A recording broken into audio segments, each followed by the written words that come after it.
ഈ നമ്മൾ tooth paste ഉപയോഗിക്കുമ്പോഴല്ലോ, പല്ലിന്റെ കാര്യം പറയുമ്പോൾ ആദ്യം പല്ല് തേക്കലാണല്ലോ ഓർമ്മ വരിക. ടൂത്ത് പേസ്റ്റിലെല്ലാത്തിലും ഈ വൈറ്റനിങ് ക്ലെയിംസ് ആണ്, അതായത് വൈറ്റനിങ് ടൂത്ത് പേസ്റ്റ് എന്നൊക്കെ പറഞ്ഞാൽ വരിക. ഇത് എത്രത്തോളം സത്യമുണ്ട്? ടൂത്ത് പേസ്റ്റ് വെച്ച് നമ്മൾ എന്തോരം നമുക്ക് പല്ല് വൈറ്റ് ആക്കാൻ പറ്റും? യൂഷ്വലി വൈറ്റനിങ് ടൂത്ത് പേസ്റ്റിലൊക്കെ ഉള്ളത് കുറച്ച് അബ്രേസീവ്സ് ആയിരിക്കും. നമുക്കൊരു സർഫസ് സ്റ്റെയിനിനെ ഒക്കെ റിമൂവ് ചെയ്യാൻ പറ്റും. പിന്നെ ചിലതിനകത്ത് ഈ ബ്ലീച്ചിങ് ആയിട്ടുള്ള ഏജൻസ് ഉണ്ടാവും. അപ്പോൾ ടൂത്തിനെ ഒരു 1 or 2 ഷെയ്ഡ്സ് ഒക്കെ ലൈറ്റ് ആക്കാനായിട്ട് പറ്റുമായിരിക്കും. പക്ഷേ യൂഷ്വലി നമ്മളതൊന്നും അത്ര സജസ്റ്റ് ചെയ്യാറില്ല. കാരണം നമുക്ക് കുറേ അബ്രേഷനൊക്കെ വന്നിട്ടുണ്ടെങ്കിൽ പല്ല് തേഞ്ഞു പോകാനുള്ള ചാൻസ് ഉണ്ട്. അതേപോലെ തന്നെ വൈറ്റനിങ് ഏജൻസ് ഒക്കെ നമുക്കിങ്ങനെ സൂപ്പർവിഷൻ ഇല്ലല്ലോ. അപ്പോൾ എത്രത്തോളം ഇതിൽ വർക്കാവും എന്നുള്ളതും പറയാൻ പറ്റില്ല. ബ്രഷ് ചെയ്തങ്ങ് കഴിയുവാണല്ലോ, നമ്മൾ കുറേ നേരം വെച്ചുകൊണ്ടിരിക്കുന്നതല്ലല്ലോ. അപ്പോൾ അതിൽ നമുക്കൊരു ഉറപ്പ് പറയാത്തത് കൊണ്ട് നമ്മൾ ഒരുപാട് സജസ്റ്റ് ചെയ്യാറില്ല. നിങ്ങൾ ഏത് ടൂത്ത് പേസ്റ്റ് ഉപയോഗിക്കുന്നത്? താങ്കളുടെ ടൂത്ത് പേസ്റ്റിൽ ഉപ്പുണ്ടോ? സജസ്റ്റ് ചെയ്യണ്ട, പറഞ്ഞാൽ ഞങ്ങളത് വെച്ച് ഉപയോഗിച്ചോളാം. നിങ്ങൾ മെഡിക്കേറ്റഡ് ആയിരിക്കുമല്ലോ ഉപയോഗിക്കുന്നത്? അല്ല, മെഡിക്കേറ്റഡ് അല്ല, നോർമൽ ടൂത്ത് പേസ്റ്റ് ഞാൻ യൂസ് ചെയ്യുന്നത്. പിന്നെ കുറച്ച് ഫ്ലൂറൈഡ് കണ്ടന്റ് ഉള്ള ടൂത്ത് പേസ്റ്റ് യൂസ് ചെയ്യാനായിട്ട് നോക്കാറുണ്ട്. കാരണം ഫ്ലൂറൈഡ് കണ്ടന്റ് ഉള്ളപ്പോൾ നമുക്ക് പല്ലിനെ കുറച്ചുകൂടെ ക്യാവിറ്റി ഫ്രീ ഒക്കെ ആക്കാനായിട്ട് ഹെൽപ്പ് ചെയ്യും. ചില മെഡിക്കേറ്റഡ് ആയി ആയുർവേദിക് ടൂത്ത് പേസ്റ്റ് അങ്ങനെയുള്ളത് യൂഷ്വലി നമ്മൾ പറയാറില്ല ചെയ്യണം എന്നുള്ളത്, യൂസ് ചെയ്യണം. ഇപ്പൊ ഈ ഉപ്പിന്റെ കാര്യം ചോദിച്ചപ്പോഴേ, ഈ നേരത്തെ പണ്ട് നമ്മൾ മറ്റേ ഈ ഉമിക്കിരി ഉപ്പും കൂടെ ചേർത്തിട്ട് അങ്ങനെയൊക്കെ പല്ല് തേക്കുമല്ലോ, ആക്ച്വലി അത് നല്ലതാണോ? അല്ല, ഉമിക്കരിയും ഉപ്പും നല്ല അബ്രേസീവാ. അപ്പൊ ഇത് വെച്ച് തേക്കുമ്പോൾ സ്റ്റെയിൻ ഒക്കെ പിടിച്ചിട്ടുണ്ടെങ്കിൽ അതൊക്കെ പോവും. പക്ഷെ അതിന്റെ കൂടെ ഈ പല്ലിന്റെ ഇനാമലും അങ്ങ് പോവും. അപ്പം നമ്മുടെ പല്ല് ഇച്ചിരി ഒന്ന് വെളുത്ത പോലെ നമുക്ക് തോന്നിയാലും നമ്മുടെ പല്ല് വീക്കനാവും. ഈ ഇനാമലും കൂടെ നഷ്ടപ്പെട്ട് കഴിയുമ്പോൾ സെൻസിറ്റിവിറ്റി വരാം, അബ്രേഷൻസ് വരാം. അപ്പോൾ നല്ലതല്ല. ഈ പല്ലിന്റെ കാര്യത്തിൽ കറ നല്ലതാണ് എന്ന് പറയുന്നത് നല്ലതാണോ? നല്ലതല്ല. അല്ല ഇപ്പൊ ഈ നമ്മൾ ചിലപ്പോ പറയില്ലേ, കുറച്ച് മഞ്ഞ കളറുള്ള പല്ലാണ് ഹെൽത്തി, മറ്റേ വെള്ള കളർ എന്ന് പറഞ്ഞാൽ നിങ്ങളുടെ ഇനാമലൊക്കെ പോയി പല്ല് നശിച്ചു എന്ന്. അതില്ല, ഏജ് വരുമ്പോൾ യൂഷ്വലി ടീത്തിന്റെ കളർ ഇച്ചിരി യെല്ലോ ആവാറുണ്ട്. പക്ഷേ ഏജിങ് വരുമ്പോൾ നമുക്ക് യൂഷ്വലി ഇച്ചിരി യെല്ലോയിഷ് ആവാറുണ്ട്. പക്ഷെ കൂടുതലും ഡിപ്പോസിറ്റ്സ് ഇരുന്നിട്ടാണ് കൂടുതൽ യെല്ലോയിഷ് ആവുന്നത്. സ്റ്റെയിൻസ് അത്ര അപകടകാരിയല്ല, പക്ഷെ ഡിപ്പോസിറ്റ്സ് ഉണ്ട്.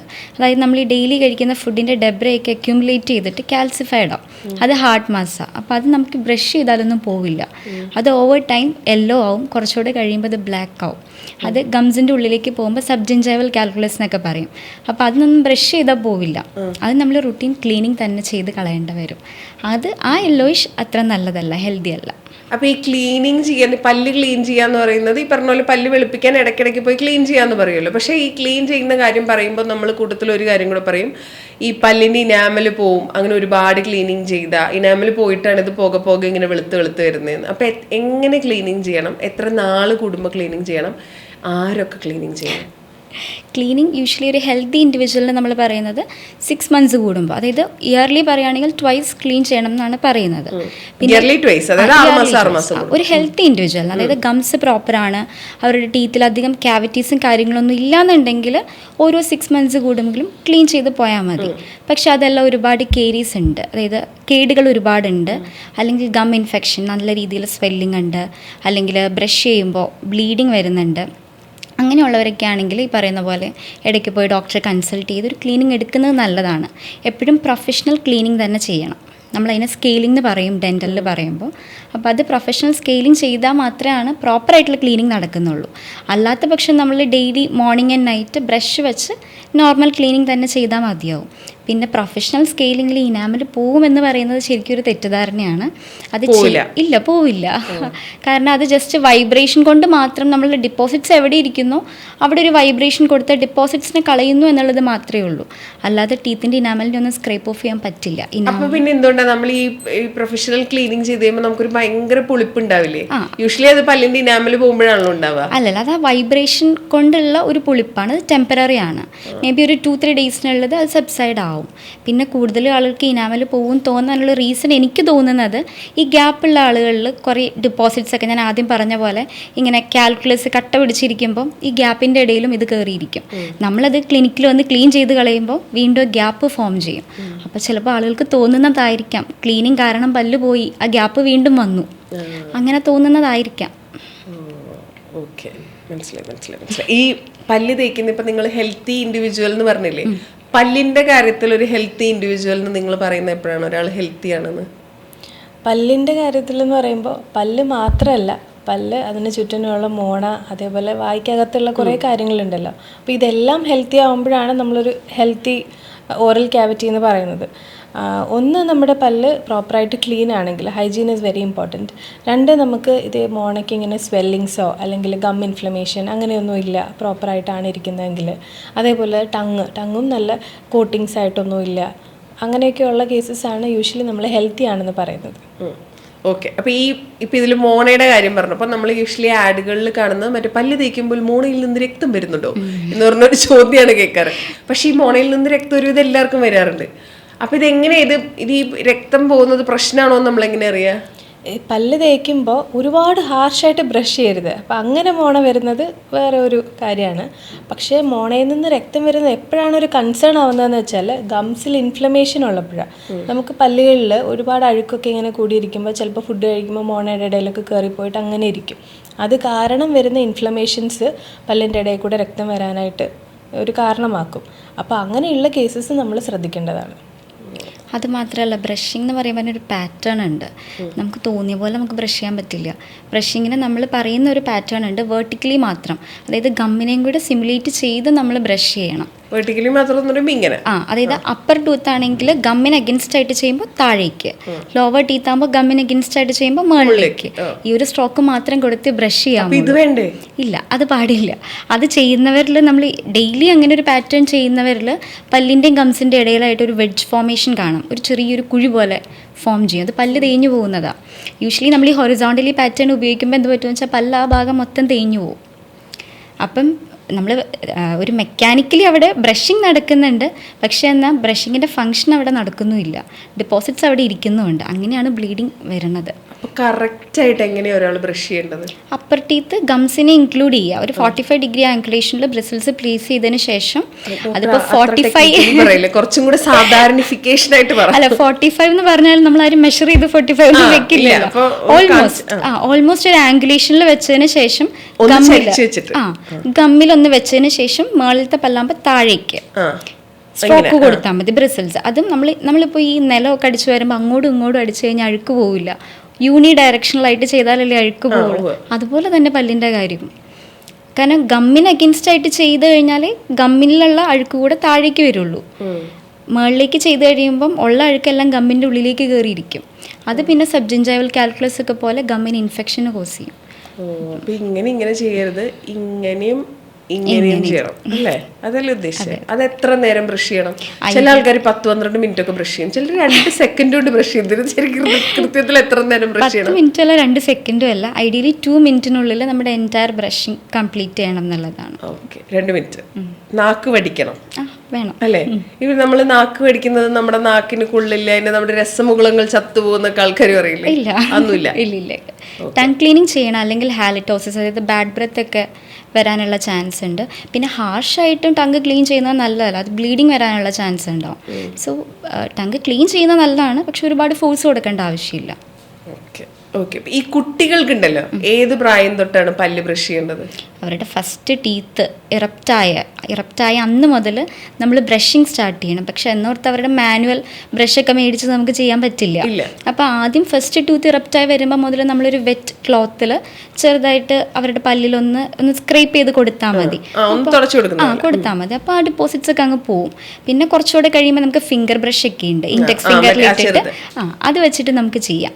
അത് കഴിഞ്ഞ് കുറച്ചുകൂടെ ആയി കഴിയുമ്പോൾ നമുക്ക് കുട്ടികളുടെ കുഞ്ഞ് ബ്രഷൊക്കെ വരും, അത് ഉപയോഗിക്കാം. അപ്പോഴും കുട്ടികളിൽ എപ്പോഴും ഫ്ലൂറിഡേറ്റഡ് അല്ലാത്ത ടൂത്ത് പേസ്റ്റ് ഉപയോഗിക്കുന്നതാണ് നല്ലത്, കാരണം അവർ സ്വാളോ ചെയ്യാനുള്ള ചാൻസ് ഉണ്ട്.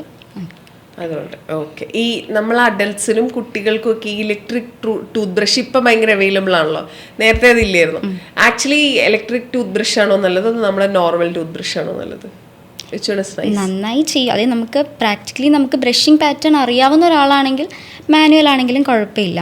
ഇലക്ട്രിക് ടൂത്ത് ബ്രഷ് ശരിക്കും വന്നത് ഡെക്സ്ട്രിറ്റി, അതായത് കൈക്കൊക്കെ മൂവ്മെൻറ്റ് കൊടുക്കാൻ ബുദ്ധിമുട്ടുള്ളവർക്ക് ചെയ്യാൻ കുറച്ചുകൂടെ നല്ലത് ഇലക്ട്രിക് ടൂത്ത് ബ്രഷ് ആയിരിക്കും. പക്ഷേ അത്യാവശ്യം നല്ല രീതിയിൽ ഇപ്പം ബ്രഷിങ് പാറ്റേൺ അറിയാവുന്ന ഒരാൾക്ക് മാനുവൽ നല്ലതാണ്. അത് ചെയ്യാൻ ബുദ്ധിമുട്ടുണ്ട്. ഇപ്പം നമ്മൾ പേഷ്യൻ്റ് വരുമ്പോൾ ഇങ്ങനെയാണ് ബ്രഷിംഗ് എന്ന് പറഞ്ഞു കൊടുക്കും, പക്ഷേ അവർ കുറച്ച് നാൾ ചെയ്തിട്ടും വീണ്ടും വരുമ്പോൾ ഇതുപോലെ ഡിപ്പോസിറ്റ്സ് ഉണ്ടാവും. അപ്പം നമുക്ക് മനസ്സിലാവും മാനുവൽ നമ്മൾ പറഞ്ഞു കൊടുത്താലും അവർക്ക് അങ്ങനെ ചെയ്യാൻ പറ്റില്ല എന്നുള്ളത്. അങ്ങനെയുള്ളവർക്ക് ഇലക്ട്രിക്കിലേക്ക് ചേഞ്ച് ചെയ്യുന്നതാണ് നല്ലത്. ഓക്കെ, ഇപ്പൊ ബാഡ് ബ്രത്തിന്റെ പ്രശ്നം പറഞ്ഞല്ലോ. ഇപ്പൊ നമ്മുടെ വായുടെ ആരോഗ്യം ശരിയല്ല നമ്മൾ അറിയുന്ന ആദ്യത്തെ പോയിന്റ് ഈ ബാഡ് ബ്രത്ത് ആണല്ലോ. പക്ഷെ ഇത് നമുക്കറിയാൻ പറ്റില്ല. അത് നമ്മൾ പണ്ട് കോവിഡ് ഉണ്ടായിരുന്ന സമയത്ത് മാസ്ക് ഇടുമ്പോൾ മാത്രമേ അത് നമ്മൾ അറിഞ്ഞിട്ടുള്ളൂ, അല്ലാത്തപ്പോ ബാക്കിയുള്ളവർക്കാണ് അറിയാം. ഇപ്പൊ ഈ ബാഡ് ബ്രത്ത് ഉണ്ടോ എന്നുള്ളത് നമുക്കറിയാൻ എന്താ വഴി? നമ്മൾ എങ്ങനെയാ അറിയാ? How do we know that? ഒന്ന്, നമുക്ക് പ്രൊഫഷണലി ആണെങ്കിൽ നമുക്ക് ഹാലിറ്റോമീറ്റർ എന്നുള്ള ബാഡ് ബ്രെത്തിനെ അനലൈസ് ചെയ്യുന്നൊരു കാര്യമുണ്ട്, അതിലൂടെ അറിയാൻ പറ്റും. പിന്നെ നമുക്ക് തനിയെ അറിയണം എന്നുണ്ടെങ്കിൽ നമ്മൾ റിസ്റ്റില്ലേ, നമ്മുടെ കൈയുടെ ആ ഒരു ഇതിൽ റിസ്റ്റിലേക്ക് ഒന്ന് ലിക്ക് ചെയ്തിട്ട് അതൊന്ന് സ്മെല്ല് ചെയ്യുക.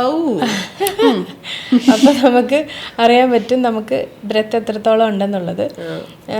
പിന്നെയുള്ളൊരു മെത്തേഡ് എന്ന് പറയുമ്പോൾ ഇതേപോലെ കൈ വെച്ചിട്ട് നമ്മളൊന്ന് വെക്കത്തില്ലേ, അങ്ങനെ വെക്കുമ്പോഴും ചെറുതായിട്ട് നമുക്ക് മനസ്സിലാവും. പക്ഷേ റിസ്റ്റിൽ ഒന്ന് ലിക്ക് ചെയ്തിട്ടുണ്ടെങ്കിൽ കുറച്ചുകൂടെ നമുക്ക് മനസ്സിലാവും. ഓക്കെ, അത് ട്രൈ ചെയ്ത് നോക്കാം അല്ലേ. ഈ വായ്നാറ്റുള്ള ആളുകളെ, അതായത് ഇപ്പോൾ ഒരുപാട് നേരമൊക്കെ വർക്ക് ചെയ്യുന്നവരാണെങ്കിൽ ഈ നമ്മൾ മറ്റേ ഈ ഓർബിറ്റൊക്കെ പോലത്തെ ചൂയിങ് ഗം ഉപയോഗിക്കും. അത് എത്രത്തോളം നമ്മുടെ വായുടെ ഹെൽത്തിന് എന്തെങ്കിലും ഹെൽത്ത് ബെനിഫിറ്റ്സ് ഉണ്ടോ, അതോ ജസ്റ്റ് ആ ഒരു സ്മെല്ലിന് വേണ്ടി മാത്രമാണോ ഉപയോഗിക്കുന്നത്? അമേരിക്കൻ ഡെൻ്റൽ അസോസിയേഷൻ പറയുന്നത് നമ്മൾ ഫുഡ് കഴിച്ചതിന് ശേഷം അറ്റ്ലീസ്റ്റ് ഒരു 20 മിനിറ്റ്സ് ഒക്കെ നമുക്ക് ഒരു ചൂയിങ് ഗം ചവച്ചിട്ടുണ്ടെങ്കിൽ അത് സലൈവേഷനെ ഇൻക്രീസ് ചെയ്യുന്നതാണ്. സലൈവയുടെ ഒരു ഉമിനീര് ഇൻക്രീസ് ആകുമ്പോഴേക്കും അതിലുള്ള കാൽഷ്യവും ഫോസ്ഫേറ്റും അതുപോലെ ഇൻക്രീസ് ആവും. അതിൻ്റെ കൂടെ തന്നെ വായിലുള്ള നമ്മൾ കഴിച്ച ഫുഡിൻ്റെ ഡെബ്രിയൊക്കെ ഉണ്ടെങ്കിൽ അതേപോലെ അങ്ങ് പോവും. പിന്നെ ഒരു കാര്യം എന്ന് പറയുമ്പോൾ നമ്മൾ ഷുഗർ ഫ്രീ ആയിട്ടുള്ള ചൂയിങ് ഗംസ് യൂസ് ചെയ്യാനായിട്ട് ശ്രദ്ധിക്കണം. അതേപോലെ സൈലിറ്റോൾ എന്നൊരു കണ്ടന്റ് ഉണ്ട്, അതും കൂടെ ഇൻക്ലൂഡ് ചെയ്യുകയാണെന്നുണ്ടെങ്കിൽ അതൊരു നാച്ചുറൽ സ്വീറ്റ്നറാണ്. അത് ഒരു ആൻറ്റി കേരിയോജനിക് പ്രോപ്പർട്ടീസ് ഉള്ളത്, അതായത് ക്യാവിറ്റീനെ ഒക്കെ പ്രിവെൻറ്റ് ചെയ്യുന്ന ടൈപ്പിലുള്ളതാണ്. അപ്പോൾ അതുകൂടെ ഇൻക്ലൂഡ് ചെയ്തിട്ടുള്ളൊരു ചൂയിങ് ഗമാണ് കുറച്ച് നേരത്തേക്ക് ചവയ്ക്കുന്നത് നല്ലതാണ്. അപ്പോൾ ഈ ബാഡ് ബ്രത്ത് പോലെയുള്ള പ്രശ്നങ്ങൾ മാറുമെന്നല്ല, നമുക്ക് ആ ഫുഡൊക്കെ കഴിച്ച് കഴിഞ്ഞിട്ടുള്ളത് നമ്മുടെ വായൊന്ന് ക്ലെൻസ് ആവാനായിട്ട് ഹെൽപ്പ് ചെയ്യും. ബാഡ് ബ്രെത്തിന് പല കാരണങ്ങളുണ്ടാവാം. ചിലപ്പോൾ കേടുള്ള പല്ലുകളായിരിക്കാം, അല്ലെങ്കിൽ GERD പോലെയുള്ള റിഫ്ലെക്സസ് ആയിരിക്കാം, വായിലെ ഡെപ്പോസിറ്റ്സ് ആയിരിക്കാം. അപ്പോൾ കാരണം മാറ്റിയാൽ ഇതിന് ശാശ്വതമായിട്ടൊരു പരിഹാരമായിട്ട്, അല്ലാത്തടത്തോളം അത് ടെമ്പററി ആണ്. അതുപോലെ ഇപ്പോൾ മിക്കവാറും ഇപ്പോൾ ചിലർ ഭയങ്കര ഒരുപാട് ഇതൊക്കെ ശ്രദ്ധിക്കുന്ന ആളുകൾ പല്ല് ബ്രഷ് ചെയ്യും, ഇപ്പോൾ ടങ് ക്ലീൻ ഒക്കെ ചെയ്ത് കഴിഞ്ഞാൽ വീണ്ടും മൗത്ത് വാഷ് ഉപയോഗിച്ച് വീണ്ടും ക്ലീൻ ചെയ്യും. ഇത് തന്നെ 2 നേരവും ചെയ്യുന്ന ആളുകളുണ്ട്. ഈ മൗത്ത് വാഷ് എത്രത്തോളം നമുക്ക് ഉപയോഗിക്കാം? അത് ഓൺ എ ഡെയിലി ബേസിസ് ഉപയോഗിക്കുന്നത് നല്ലതാണോ? മൗത്ത് വാഷ് യൂഷ്വലി നമ്മൾ ഡെയിലി യൂസ് ചെയ്യണം എന്ന് പറയുന്നത് ചില ആളുകൾക്ക്, ഹൈ കേരീസിൻ്റെ ആക്ടിവിറ്റി കൂടുതലുള്ള ആളുകൾക്ക്, പല്ലിൽ കമ്പി ഇട്ടിട്ടുള്ളവർ, അങ്ങനെയൊക്കെ നമുക്ക് ആവശ്യം കൂടുതലുള്ളവരിൽ നമ്മൾ ഡെയിലി മൗത്ത് വാഷ് യൂസ് ചെയ്യാനായിട്ട് ചിലപ്പോൾ പറയാറുണ്ട്. പല്ലിൽ കമ്പി ഇട്ടിട്ടുള്ളവർ, അലൈനേഴ്സ് ഉള്ളവരും യൂസ് ചെയ്യാം. അത് ഡെയിലി യൂസ് ചെയ്യുമ്പോഴും ഓവർ യൂസ് ആവരുത്. നമ്മൾ കറക്റ്റ് ആ ഒരു എമൗണ്ട് കുറച്ച് നേരത്തേക്ക് ബ്രഷൊക്കെ ചെയ്തതിന് ശേഷം കുറച്ച് നേരത്തേക്ക് ഒന്ന് വായിൽ വെച്ച് ക്ലീൻ ചെയ്താൽ മാത്രം മതി. ചിലരത് ഓവർ യൂസ് ചെയ്യും. ഓവർ യൂസ് ചെയ്തിട്ടുണ്ടെങ്കിൽ മൗത്ത് ഡ്രൈ ആയി പോകാനുള്ള ചാൻസസ് ഒക്കെ ഉണ്ട്. അപ്പോൾ ഈ ഓവർ യൂസ് എന്ന് പറയുന്നത് ഇപ്പോൾ ഡെയിലി വൺസ് ആണ് പ്രിഫർ ചെയ്യുന്നത്. ഡെയിലി വൺസ് യൂസ് ചെയ്താലും മതി. അത് എല്ലാ ദിവസവും ചെയ്യണം എന്നുമില്ല, എല്ലാവരും എപ്പോഴും ചെയ്യണം എന്നില്ല. പക്ഷേ ഇങ്ങനെ ചില കേസസിൽ നമ്മളത് കണ്ടിന്യൂസ് കുറച്ച് നാളത്തേക്ക് ചെയ്യാൻ പറയാറുണ്ട്. ഇപ്പം ഈ ടൂത്ത് പേസ്റ്റ് ഉപയോഗിക്കുമ്പോഴേ ഇപ്പോൾ ഓരോരുത്തരും ഒരുപാട് ടൂത്ത് പേസ്റ്റ് ബ്രാൻഡുകൾ ഉണ്ടല്ലോ. ഇപ്പം ഇതിൽ ചിലതെങ്കിലുമൊക്കെ ഇപ്പോൾ സെൻസോഡൈൻ പോലെയുള്ള ടൂത്ത് പേസ്റ്റുകൾ നമ്മൾ പല്ലിന് സെൻസിറ്റിവിറ്റി വരുമ്പോൾ ഉപയോഗിക്കുന്ന ടൂത്ത് പേസ്റ്റുകളാണ്. പക്ഷെ ഇത് തന്നെ ഓൺ എ ഡെയിലി ബേസിസ് ഉപയോഗിക്കുന്ന ആളുകളുണ്ട്. Is it actually good? Sensitivity ഉള്ള ആളുകളിൽ മാത്രം സെൻസിറ്റിവിറ്റീനെ അഡ്രസ്സ് ചെയ്യുന്ന ടൂത്ത് പേസ്റ്റ് ഉപയോഗിച്ചാൽ മതി. അല്ലാത്ത പക്ഷം നമുക്ക് ബേസിക് ടൂത്ത് പേസ്റ്റിൻ്റെ ആവശ്യമുള്ളൂ. അതങ്ങനെ ഉപയോഗിക്കുന്നുണ്ട്. ഇപ്പോൾ സാധാരണക്കാരും ചിലപ്പോൾ ചെറിയൊരു പുളിപ്പൊക്കെ വരുമ്പോൾ തന്നെ ചില ആൾക്കാർ അത് മേടിച്ച് ഉപയോഗിക്കും. പിന്നെ അത് കണ്ടിന്യൂസ് ഈ പേസ്റ്റിനോട് യൂസ്ഡ് ആയി അത് ഉപയോഗിക്കുമല്ലോ. അതുകൊണ്ട് ദോഷമുണ്ടോ? ദോഷം എന്നല്ല, അതിൻ്റെ തന്നെ ഡെയിലി ടൂത്ത് പേസ്റ്റ്, ഡെയിലി ബേസിസിൽ യൂസ് ചെയ്യാവുന്ന ടൂത്ത് പേസ്റ്റുകൾ ഒരുപാട് നമുക്ക് അവൈലബിൾ ആണ്. ഇപ്പം സെൻസിറ്റിവിറ്റീനെ അഡ്രസ്സ് ചെയ്യുന്ന ടൂത്ത് പേസ്റ്റ് ആയിരിക്കും മിക്കതും അങ്ങനത്തെ ബ്രാൻഡുകൾ വരുന്നത്. അപ്പം വേറൊന്നും ചിലപ്പോൾ ഗംസിൻ്റെ ഹെൽത്തിനെ അത് അഡ്രസ്സ് ചെയ്യുന്നുണ്ടാവില്ല. അപ്പോൾ അങ്ങനെയുള്ള സെൻസിറ്റിവിറ്റി ഇഷ്യൂസ് ഉള്ളവർ ഉള്ളവർ മാത്രം അത് ഉപയോഗിച്ചാൽ മതിയാവും. അല്ലാത്തവർ എന്താണോ അവരുടെ കൺസേൺ അതിനെ ബേസ് ചെയ്ത് വേണം ടൂത്ത് പേസ്റ്റ് ഉപയോഗിക്കാനായിട്ട്. ഇപ്പം ഗം ഇഷ്യൂ ഉള്ളവർ സെൻസിറ്റിവിറ്റിയുടെ ടൂത്ത് പേസ്റ്റ് ഉപയോഗിച്ചിട്ട് കാര്യമില്ലല്ലോ. അതുപോലെ ഈ സെൻസോഡൈൻ എന്ന് പറയുന്ന ഒരു ബ്രാൻഡാണ്. സെൻസോഡൈൻ എല്ലാവരും സെൻസിറ്റിവിറ്റി ആയിട്ടാണ് ലിങ്ക് ചെയ്യുന്നത്. സെൻസിറ്റിവിറ്റിക്ക് പല ടൈപ്പിലുള്ള ടൂത്ത് പേസ്റ്റ് ഉണ്ട്. സെൻസോഡൈൻ്റെ ഉണ്ട്, കോൾഗേറ്റിൻ്റെ ഉണ്ട്. അപ്പോൾ സെൻസിറ്റിവിറ്റിക്ക് വേണ്ടിയിട്ടുള്ള ടൂത്ത് പേസ്റ്റ് പലതുണ്ട്. ഐഡിയലി ഈ സെൻസിറ്റിവിറ്റി ടൂത്ത് പേസ്റ്റ് ഒരു 2 വീക്സ് അല്ല 3 വീക്സ് യൂസ് ചെയ്യുക, നിങ്ങൾക്ക് സെൻസിറ്റിവിറ്റി ഒന്ന് മാറുന്നത് വരെ. അപ്പോൾ അതിലുള്ളത് കുറേ മോളിക്യൂൾസ് ഉണ്ട്. അപ്പോൾ ഈ മോളിക്യൂൾസ് സെൻസിറ്റിവിറ്റീനെ ഒഴിവാക്കാനായിട്ട് ഹെൽപ്പ് ചെയ്യും. അതിനുശേഷം നമ്മുടെ നോർമൽ ടൂത്ത് പേസ്റ്റിലേക്ക് സ്വിച്ച് ചെയ്യണം. ഇതിൽ നമുക്ക് നോർമൽ ടൂത്ത് പേസ്റ്റിൽ കിട്ടുന്ന കുറേ ബെനിഫിറ്റ്സ് ഈ സെൻസിറ്റിവിറ്റി ടൂത്ത് പേസ്റ്റിൽ ഇല്ല. അപ്പോൾ അതെ, അപ്പോൾ നമ്മൾ കണ്ടിന്യൂസ് ഇത് തന്നെ യൂസ് ചെയ്തിട്ടുണ്ടെങ്കിൽ അത് നമുക്ക് കൊള്ളില്ല. അത് നമുക്ക് ആ സെൻസിറ്റിവിറ്റി ഉള്ള ടൈമിൽ യൂസ് ചെയ്യുക, then switch back to normal toothpaste. അത് കഴിഞ്ഞിട്ട് വീണ്ടും സെൻസിറ്റിവിറ്റി വരികയാണെങ്കിൽ മാത്രം ഇത് യൂസ് ചെയ്യുക. ഓക്കെ, മനസ്സിലായി. ഓക്കെ, ഈ കോഫി, ടീ, സ്മോക്കിംഗ്, ഈ സാധനങ്ങളൊക്കെ നമ്മൾ പറയില്ല നമ്മുടെ പല്ലിന്, അതായത് നിങ്ങൾ ഡോക്ടേഴ്സ്, ഡെന്റിസ്റ്റുകൾ പല്ലിന് കൊള്ളൂല എന്ന് പറയുന്ന സാധനങ്ങളാണെന്ന്. ഇതുകൊണ്ട് എത്രത്തോളം പ്രശ്നങ്ങളുണ്ടാവും? കോഫി, ഓവറായിട്ട് കോഫി കുടിക്കുന്നത്, ടീ കുടിക്കുന്നത്, സ്മോക്കിംഗ്. കോഫിയും ടീയും ഒരു പരിധി വരെ പല്ലിനെ പ്രശ്നം ഉണ്ടാക്കുള്ളൂ. സ്മോക്കിംഗ് ആളെ തന്നെ ഇല്ലാതാക്കുന്ന ഒരു കാര്യമാണ്. അപ്പോൾ ഇതിൽ ഏതാണ് ഏറ്റവും വലിയ അപകടകാരി എന്ന് ചോദിച്ചു കഴിഞ്ഞാൽ സ്മോക്കിംഗ് തന്നെയാണ്. എസ്പെഷ്യലി ഈ സ്മോക്കിങ്ങും മദ്യപാനവും ഒരുമിച്ച് ചെയ്യുന്ന ആളുകൾ ഉണ്ടായിരിക്കുമല്ലോ. അപ്പോൾ ഈ ആൽക്കഹോൾ നമ്മൾ കൺസ്യൂം ചെയ്യുമ്പോഴത്തേക്കും നമ്മുടെ ത്രോട്ടിലെ സെൽസ് ഒക്കെ ഷ്രിങ്ക് ആവാനും, അതിന് കൂടെ തന്നെ സ്മോക്കിംഗ് ചെയ്യുമ്പോഴത്തേക്കും ഈ സ്മോക്കിങ്ങിലുള്ള ഇൻഗ്രീഡിയൻസ് ഒക്കെ നമുക്ക് ഈ കെമിക്കൽസ് എല്ലാം നമ്മൾ അബ്സോർബ് ആവാനും, അതിൻ്റെ കൂടെ തന്നെ ഓറൽ ക്യാൻസേഴ്സ് വരാനൊക്കെ ചാൻസസ് ഭയങ്കര ഹൈ ആണ് ഇത് രണ്ടും ഒരുമിച്ച് ചെയ്യുന്നവരിൽ. ഓക്കെ, മനസ്സിലായി. ഈ ടീത്ത് വൈറ്റനിങ് ട്രീറ്റ്മെൻറ്റ്സ് ചെയ്യുമല്ലോ ആൾക്കാർ, അത് ആക്ച്വലി സേഫ് ആണോ? ടീത്ത് വൈറ്റനിങ് ആക്ച്വലി നമുക്ക് സേഫ് ആയിട്ടുള്ള ഓപ്ഷനാണ്. അതായത് നമ്മൾ ഡെൻറ്റിസ്റ്റിനെ കണ്ട് പ്രൊഫഷണലി ബ്ലീച്ചിങ് ചെയ്യുന്നത് സേഫാണ്. പക്ഷെ നമുക്ക് ഒരുപാട് വൈറ്റനിങ് ക്രീംസും സ്ട്രിപ്സ് അതുപോലെ ടൂത്ത് പേസ്റ്റ് ഒക്കെ ഉണ്ട്. പക്ഷെ അതൊന്നും സേഫ് അല്ല. അതിലൊക്കെ കുറേ അബ്രസീവ് ഏജൻസ് ഉണ്ട്. അത് നമ്മൾ വൈറ്റൻ ചെയ്യുമെന്ന് ചോദിച്ചാൽ ചിലപ്പോൾ സൂപ്പർഫിഷ്യൽ സ്റ്റെയിൻസ് ഒക്കെ ഉണ്ടാവും. ഈ പറഞ്ഞ പോലെ തന്നെ ചായ, കാപ്പി ഇതിൻ്റെയൊക്കെ കറ പിടിച്ചിട്ടുണ്ടാവും. ചിലപ്പോൾ അതിനെയൊക്കെ റിമൂവ് ചെയ്തു എന്ന് വരും.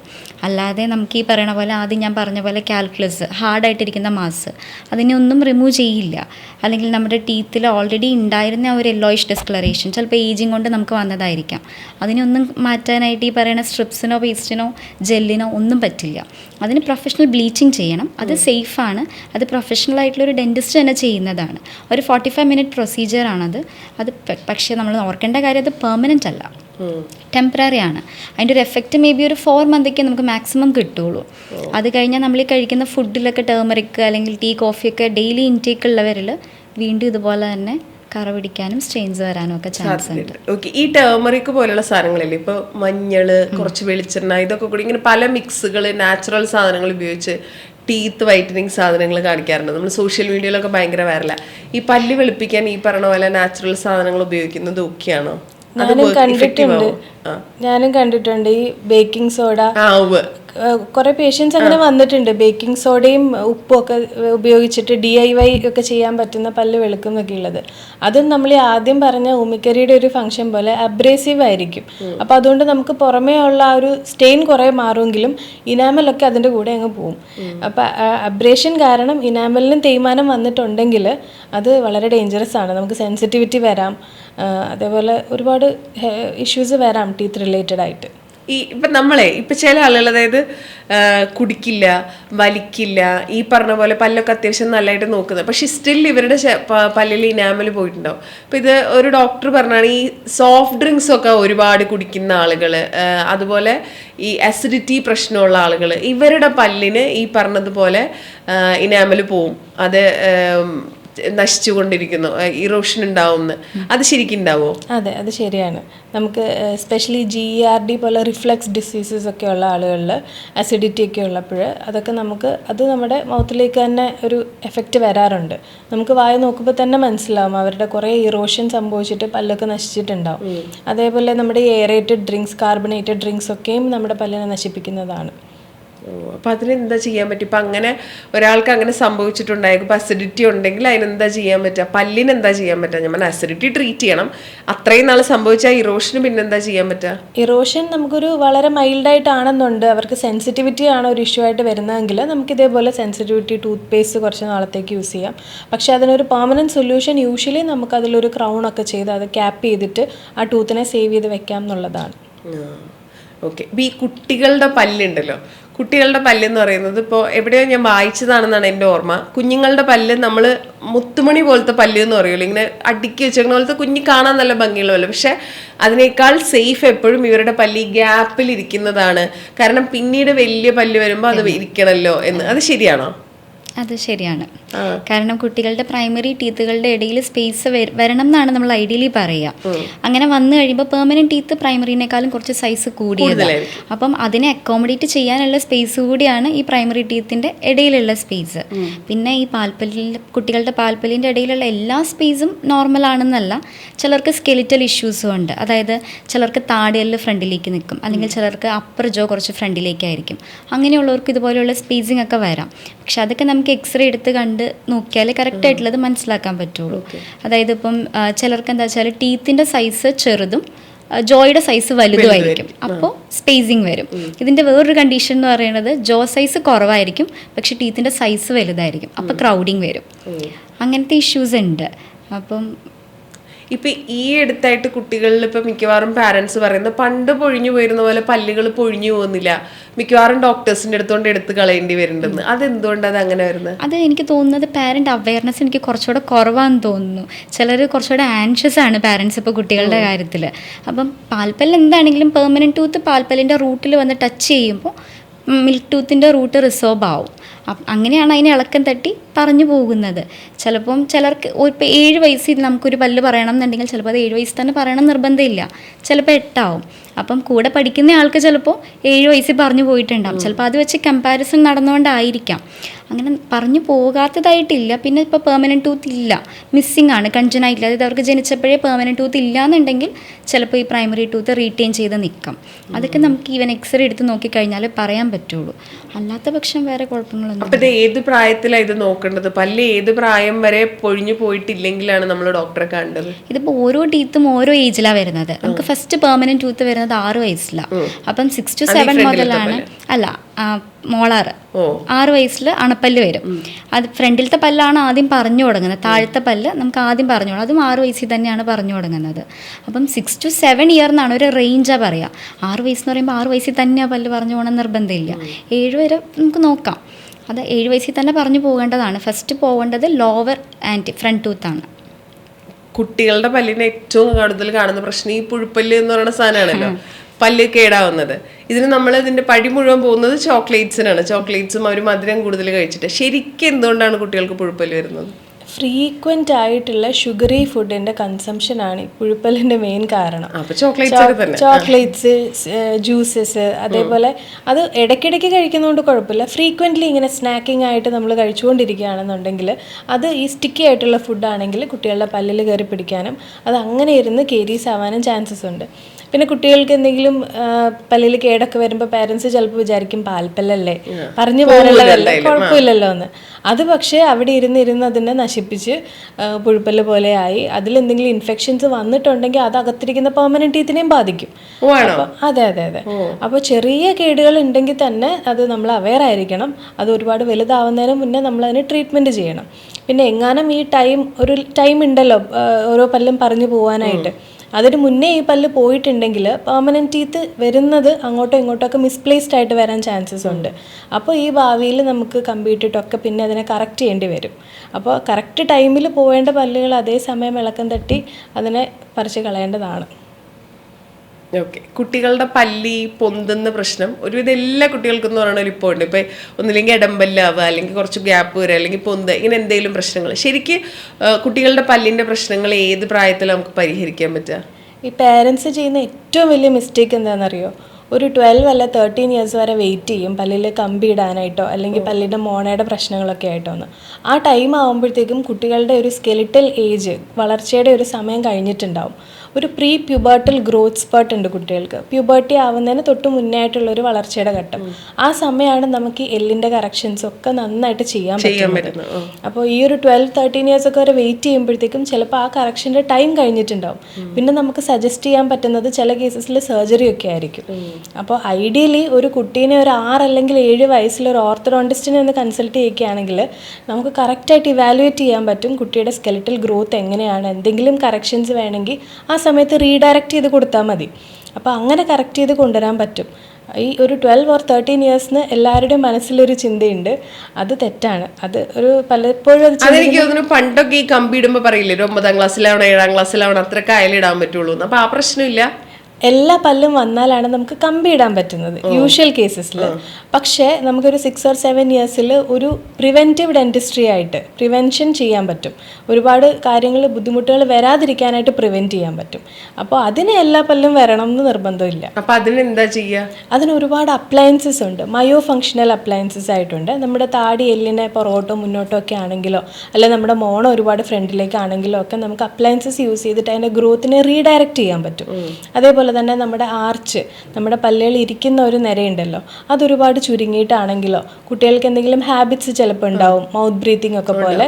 അങ്ങനെ ഉണ്ടെങ്കിൽ അവരുടെ പല്ലുകളിലും അതിൻ്റെ ഒരു പ്രശ്നങ്ങൾ കാണും. ചില കുട്ടികൾ ഇങ്ങനെ വിരൽ കുടിക്കുന്ന സ്വഭാവമൊക്കെ ഉണ്ടാവും. അപ്പോൾ അത് കാരണം വരുന്ന കാര്യങ്ങളൊക്കെ നമുക്ക് പ്രിവെൻറ്റ് ചെയ്യാൻ പറ്റും. പക്ഷെ അത് ആ ഗ്രോത്ത് കഴിഞ്ഞിട്ടുണ്ടെങ്കിൽ പിന്നെ അത് നമുക്ക് ഒരുപാട് കറക്റ്റ് ചെയ്യാൻ ബുദ്ധിമുട്ടായിരിക്കും. ഇപ്പൊ ഈ വിരൽ കുടിക്കുന്ന പ്രശ്നം പറഞ്ഞില്ലേ ഡോക്ടർ, അത് ആക്ച്വലി കുട്ടികളുടെ ഫേസിന് ഈ പല്ലിന്റെ ഷേപ്പിനെ ബാധിക്കോ? അതെ അതെ, ഡെഫിനറ്റ്ലി. അത് ചില കേസസിൽ വിരലിരിക്കുന്ന ഒരു പൊസിഷൻ ഉണ്ടല്ലോ, കൂടുതലും കുട്ടികൾ നമ്മുടെ തം ഫിംഗർ യൂസ് ചെയ്തിട്ടാണ് വിരൽ കുടിക്കുന്നത്. ആ ഒരു പ്രഷർ കാരണം പാലറ്റ് ഭയങ്കരമായിട്ട് കുഴിയും. പാലറ്റ് കുഴിയുന്നതിൻ്റെ കൂടെ തന്നെ ഫ്രണ്ടിലുള്ള പല്ലുകൾ മുന്നോട്ട് വരും, അപ്പർ ടീത്ത്. താഴത്തെ പല്ലുകൾ ബാക്കിലേക്ക് പോകാനും നമ്മുടെ ചീക്സ് നല്ല പ്രഷർ കൊടുത്തിട്ടായിരിക്കും സക്ക് ചെയ്യുന്നത്. അപ്പോൾ ആ ചീക്സിൻ്റെ സൈഡിലുള്ള പല്ലുകൾ നാരോ ആയി പോകാനും ആർച്ച് നാരോ ആവാനും ഒക്കെ ചാൻസസ് ഉണ്ട്. അപ്പോൾ ബേസിക്കലി പാരൻസ് ഒക്കെ ചിലപ്പോൾ പറയും, എൻ്റെ കുഞ്ഞിൻ്റെ പണ്ട് മുഖം ഭയങ്കര വട്ട മുഖമായിരുന്നു, ഇപ്പോൾ വലുതായപ്പോഴത്തേക്ക് അതെ നാരോ ഫേസ് ആയിപ്പോയി, പല്ല് പൊന്തിപ്പോയി എന്നൊക്കെ. അത് മോസ്റ്റ്ലി ഈ ഹാബിറ്റ്സ് ഒക്കെ കാരണമാണ് അങ്ങനെ വരുന്നത്. അതർ ദാൻ മൗത്ത് ബ്രീത്തിങ്, അതുപോലെ ഈ വിരൽ കുടിക്കുന്ന സ്വഭാവം അല്ലാണ്ട് പിന്നെ അങ്ങനെ കുട്ടികളുടെ പല്ലിന് പ്രശ്നം വരുത്തുന്ന ഹാബിറ്റ്സ് എന്തൊക്കെയാ? ഒന്ന് ടങ് ത്രസ്റ്റിംഗ് എന്ന് പറയും, നാക്ക് വെച്ചിട്ട് തള്ളുന്നൊരു ഹാബിറ്റ് ഉണ്ട്. ആ ഒരു ഹാബിറ്റ് ഉണ്ടെങ്കിലും ഈ ഒരു പ്രശ്നം വരുന്നതാണ്. ചിലർക്കത് കാരണം എയർവേ കുറച്ച് കുറവായിരിക്കാം, ചിലപ്പോൾ ടോൺസിൽസ് ഒക്കെ വന്നിട്ടുണ്ടാവാം എപ്പോഴെങ്കിലും. അപ്പോൾ ആ ഒരു പെയിൻ കാരണം അവർ നാക്കിനെ കുറച്ച് മുന്നോട്ട് വെക്കാനായിട്ട് ശ്രമിക്കും, പിന്നെ അതങ്ങ് ഒരു ഹാബിറ്റായിട്ട് നിൽക്കുന്നതും ആവാം. അപ്പോൾ അങ്ങനെ ഒരു ഹാബിറ്റ് ഉണ്ടെങ്കിലും നമുക്കതിന് കുറച്ച് ട്രെയിനിങ് എക്സസൈസസോ അല്ലെങ്കിൽ അപ്ലയൻസ് ഒക്കെ യൂസ് ചെയ്തിട്ട് കറക്റ്റ് ചെയ്യാൻ പറ്റുന്ന. അത് മാത്രമേ ഉള്ളൂ? അതെ, അത് മാത്രമല്ല, പിന്നെ നഖം കടിക്കുന്ന സ്വഭാവം ഉണ്ട് ചിലർക്ക്. നഖം കടിക്കുന്ന പ്രശ്നം? നഖം കടിക്കുമ്പോൾ ഉണ്ടല്ലോ, നമ്മുടെ ഈ ഫ്രണ്ടിലെ പല്ല് വെച്ചിട്ടായിരിക്കും നഖം കടിക്കുന്നത്. അപ്പോൾ ഈ പല്ലുകൾ ചെറുതായിട്ട് ചിപ്പ് ഓഫ് ആവാനുള്ള ചാൻസസ് ഉണ്ട്. പിന്നെ ചിലർ ഈ നഖം കടിക്കുന്നതിൻ്റെ കൂടെ തന്നെ ഒരു പ്രഷർ കൊടുത്തിട്ട് ആ പ്രഷർ കാരണം പല്ലിൽ വ്യത്യാസങ്ങൾ വരാൻ ചാൻസ് ഉണ്ട്. ഇപ്പം നമ്മളിപ്പം ഫ്രൂട്ട്സ് അതുപോലെ എന്തെങ്കിലും സാധനങ്ങൾ കടിച്ച് കഴിക്കുന്നത് കുട്ടികൾ ഇങ്ങനെ ഫ്രണ്ടിൽ വെച്ച് കടിക്കുമ്പോൾ പറയില്ല പല്ല് പൊന്തിപ്പോവും എന്ന്. ശരിക്കും ആക്ച്വലി അങ്ങനത്തെ ഹാബിറ്റ് കൊണ്ട് പല്ല് പൊന്തുവോ? ഫ്രൂട്ട്സ് കഴിക്കുന്നതുകൊണ്ടൊന്നും പല്ല് പൊന്തില്ല. ഇങ്ങനെ ഈ ഫ്രണ്ടിൽ വെച്ച് ഇങ്ങനെ കഴിക്കുമ്പോൾ അത് കുഴപ്പമില്ല. നമ്മുടെ ഫ്രണ്ടിലെ ടീത്ത് ബൈറ്റ് ചെയ്യാനുള്ളതാണ്. അപ്പോൾ നമ്മൾ ഒരു ഹാബിറ്റ് എന്ന് പറയുമ്പോൾ നമ്മൾ ഡെയിലി ഇത് തന്നെ ചെയ്തുകൊണ്ടിരിക്കുകയാണ്. നമ്മൾ കഴിക്കുമ്പോൾ അങ്ങനെയല്ലല്ലോ, നമ്മൾ ഒന്ന് കഴിക്കുമ്പോൾ ഒരു കടി കടിക്കുന്നതൊന്നും കുഴപ്പമില്ല. അതുപോലെ ഹാബിറ്റ് ആവരുതൊന്നും. ഓക്കെ. ഇപ്പം നമ്മൾ ഒരാൾക്ക് ബ്ലഡ് ടെസ്റ്റുകൾ എപ്പോഴൊക്കെ ചെയ്യണം, എന്തിനൊക്കെ ചെയ്യണം, ഇങ്ങനെ ഒരു ഐഡിയ ഉണ്ട്. ഒരാൾ എപ്പോഴൊക്കെ ഒരു ഡെന്റിസ്റ്റിനെ കാണണം, ഏത് പ്രായത്തിൽ, എത്ര കാലം കൂടുമ്പോൾ? ടീത്ത് ഞാൻ ആദ്യം പറഞ്ഞ പോലെ തന്നെ കുട്ടിക്ക് ആദ്യത്തെ പല്ല് വരുമ്പോൾ ഡെൻറ്റിസ്റ്റിനെ കാണണം. എങ്കിലെന്ന് വെച്ചാൽ ചില കുട്ടികൾ വരുമ്പോൾ വലിയ കരച്ചിലും ബഹളമൊക്കെ ആയിരിക്കും. അതവർക്ക് ചെറിയ പ്രായത്തിൽ തന്നെ നമ്മളോടൊരു പേടിയായി തുടങ്ങി. അപ്പം ഫസ്റ്റ് ടൂത്ത് ഇറപ്റ്റ് ചെയ്ത് ഡെൻറ്റിസ്റ്റിനെ കാണിച്ച് ഒന്ന് കമ്പനി ആകുമ്പോൾ അവരായിട്ടൊരു റാപ്പ് ക്രിയേറ്റ് ചെയ്ത് കഴിയുമ്പോൾ തന്നെ ഡെൻറ്റൽ ഓഫീസിലേക്ക് വരാൻ അവർക്ക് കുറച്ചുകൂടെ ഹാപ്പി ആയിരിക്കും അവർ വരാനായിട്ട്. So ideally first tooth erupt ചെയ്യുന്ന അന്ന് അല്ലെങ്കിൽ അവരുടെ ഫസ്റ്റ് ബർത്ത്ഡേക്ക് 6 monthsനുള്ളിൽ ഒരു ഡെന്റിസ്റ്റിനെ വിസിറ്റ് ചെയ്യണം എന്നാണ് പറയുന്നത്. ഒരു അഡൾട്ടിന് ആക്ച്വലി 6 months കൂടുമ്പോൾ നമുക്കൊരു റൊട്ടീൻ ചെക്കപ്പ് വേണം. അതായത് ഇയർലി ട്വൈസ് നമുക്ക് സ്കെയിലിംഗ് ചെയ്യണം. അതായത് 6 മാസം കൂടുമ്പോൾ ഒരു ഡെന്റിസ്റ്റിനെ കാണണം, റൊട്ടീൻ ചെക്കപ്പ് എടുക്കുക, സ്കെയിലിംഗ് ചെയ്യുക.